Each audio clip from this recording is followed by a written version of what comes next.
বিসমিল্লাহির রহমানির রহিম। মানুষ ভুল করে আবার তাওবাও করে, এটাই স্বাভাবিক। কিন্তু যারা আল্লাহর বিরুদ্ধে দাঁড়ায়, তার আদেশ অমান্য করে, জীবনে ফাসাদ ছড়ায়, কোরআন ও হাদিসে তাদের জন্য কঠিন সতর্কবার্তা দিয়েছে। আল্লাহ তাআলা বলেন, যে জাতি অকৃতজ্ঞ হয় আমি তাদেরকে ক্ষুধা আর ভয় দিয়ে শাস্তি দেই। সূরা নাহল। অন্য আয়াতে বলেন, যখন তারা জমিনে ফাসাদ করে আল্লাহ তাদের ধ্বংস করে দেন। সূরা বাকারা। রাসূল সাল্লাল্লাহু আলাইহি ওয়াসাল্লাম বলেছেন, যখন কোনো জাতিতে গুনাহ বাড়ে আল্লাহ সমষ্টিগত বালা পাঠান। তিরমিজি। অর্থাৎ দুনিয়াতে শান্তি উঠে যায়, জীবিকা সংকুচিত হয়, পরিবার সম্পদে বিপদ নেমে আসে।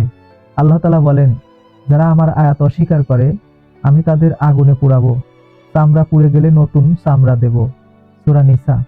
আর এক আয়াতে বলেন, যারা আল্লাহ তার রাসূলের বিরোধিতা করে তাদের জন্য জাহান্নামের আগুন চিরস্থায়ী এবং লাঞ্ছনা। সূরা তাওবা। রাসূল সাল্লাল্লাহু আলাইহি ওয়াসাল্লাম বলেছেন, কিয়ামতের দিন সবচেয়ে কঠিন শাস্তি হবে আল্লাহর অবাধ্য ব্যক্তির জন্য। বুখারী। বন্ধুরা, আল্লাহ কখনোই অনুরোধ ছাড়া শাস্তি দেন না। তিনি চান মানুষ ফিরে আসুক, তওবা করুক, তার দিকে ঝুঁকে পড়ুক।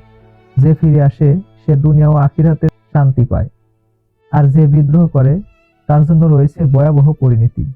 আসুন আমরা সবাই আল্লাহর পথে ফিরে আসি, তার সন্তুষ্টি অর্জন করি এবং দুনিয়া আখিরাতের শাস্তি থেকে নিজেদের বাঁচাই। আসসালামু আলাইকুম ওয়া রাহমাতুল্লাহি ওয়া বারাকাতুহু।